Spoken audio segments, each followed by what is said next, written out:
ไม่ได้ประกันกบกันเกลียดบ่พ้นตกพ้นตกนะตลอด โคมตาย โอ้มีแต่แนวตายมีแต่แนวเป็นเนาะโคตรโค้งโง่แตง ใครโทรศัพท์แล้วก็ลืมปิดบัตรติดบัตรบ่ติด บ่ลืมอยากได้หน่วยไม้ถึกเลขก่อน โอ้มันหลายเทื่อถึกแล้วบ่จักเลขกันยังบ่ได้หน่วยใหม่จักเทื่ออยู่จักเทื่อแล้ว ถ้าไปเทน้ำเฮียบอยก่อนเพิ่นว่าเอาพุ่นละหน่วยโล ได้คือเห็นอยู่แม่ๆมันไปชาวผู้ไทยบ่กินนั่นน่ะ แม่นแท้ โอ้ ๆไปมุ่งอันนั้นนะมุ่งผู้ชาวเลี้ยงนะบ้านเพียง บ้านแถววิลา นี่เพิ่นชวนไปเลยว่าน่ะมีหาเงินนั่นจังมีจักกีบได้ถงไปหาเขา ผมมีกับขายง้อขายควายแล้วเฮ็ดได้ซะ ตัวมันชุดนั่นแหละ ตัวมันสิได้หลายกว่าน่ะ ค่ารถน่ะ200,000แล้ววิลาน่ะโทรถามโซนเมื่อวานนี่ ศูนย์ใจ ตามสายรายงานเพิ่นว่าค่าร เรา ถ ปิดสนักกล้องดีกว่าว่ากัน โอ้ก็เพิ่นเห็นอยู่ดอกของกล้องมัน20ชั่วโมงของสาผม ได้ใช้โสดพี่น้องกองไปเพิ่นประกาศหาเมียเนาะช่วงนี้ อยู่โดนแล้วเพิ่นว่า ฮอดยามมายามหน้าแล้วเพิ่นว่าจะ ก็ ได้หา แล้วจังป้ากัน จะได้หาคนมาลุกก้าดำไม้ดำหน้าเลยเพิ่นว่า ดำหน้าแล้วก็เพิ่นแก้วข้าวแล้วก็ไปเอ้าชี้ข้าวให้พร้อมส่งพร้อม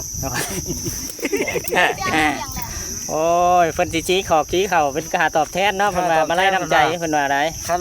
ว่าลูก1แหละลูก2แหละเอ้าเขาว่า16คนแล้วเพิ่นบ่เลี้ยงแล้วนางคิมชองยังปล่อยลูกเขาดงพุ่น เพิ่นว่ามันลูกหลายเลี้ยงบ่กุ้มเพิ่นว่า เพิ่นปล่อยลิงเขาดงเขาป่าเป็นคนแหละ เพิ่นขอจัก 2-3 คนเพิ่นว่าบ่หลายเพิ่นว่า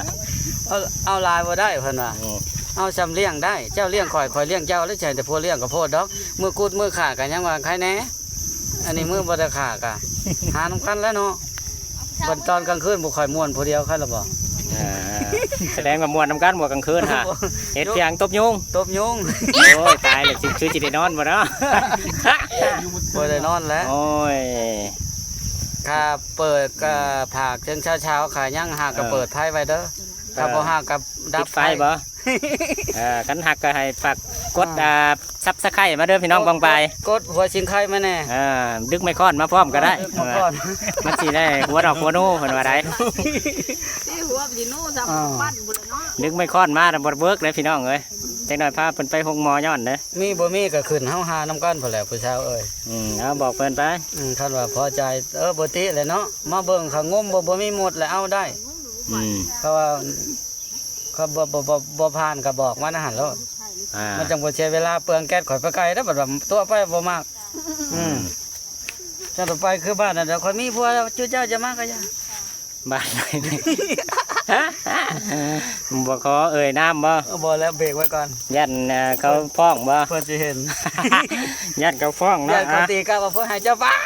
โดนอีก ยันเขาฟ้องเพราะผิดพรบคอมพิวเตอร์พี่น้อง ต้องเบรกไว้ก่อน ใส่โซ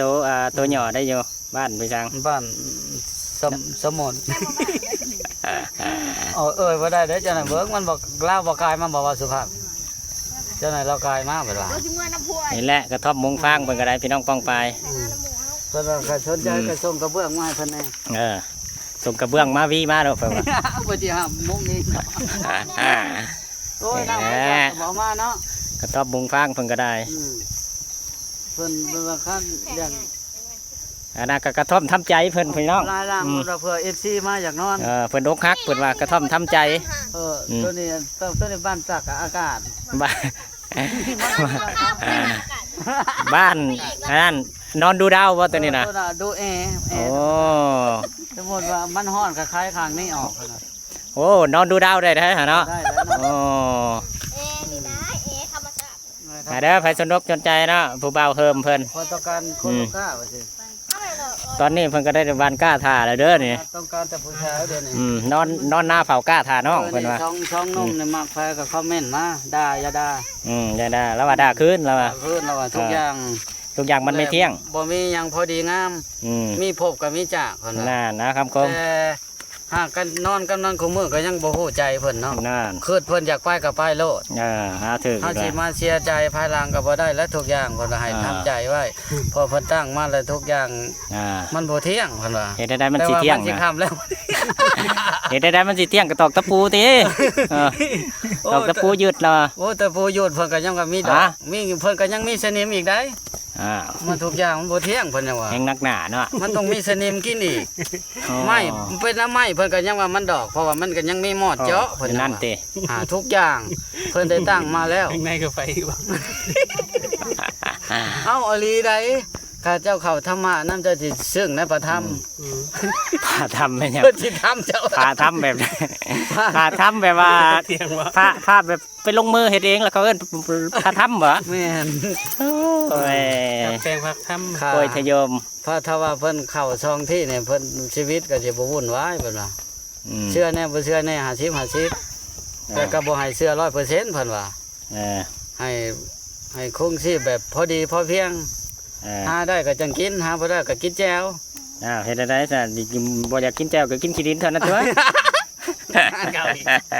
มีพริกกินพริกมีเกลือกินเกลือบ่เคยได้ยินว่า บ่มีพี่กินเพียงบัด ว้าย นี่เจ้ยว่า จำดีเจ้ยกับบักแยม บ่มีทั้งสองอย่างก็กินเพียงก็กินตัวก็บักขามเห็นกินแล้วน่ะ กินกันแล้วว่า อืม โอ้ทานเอาทาน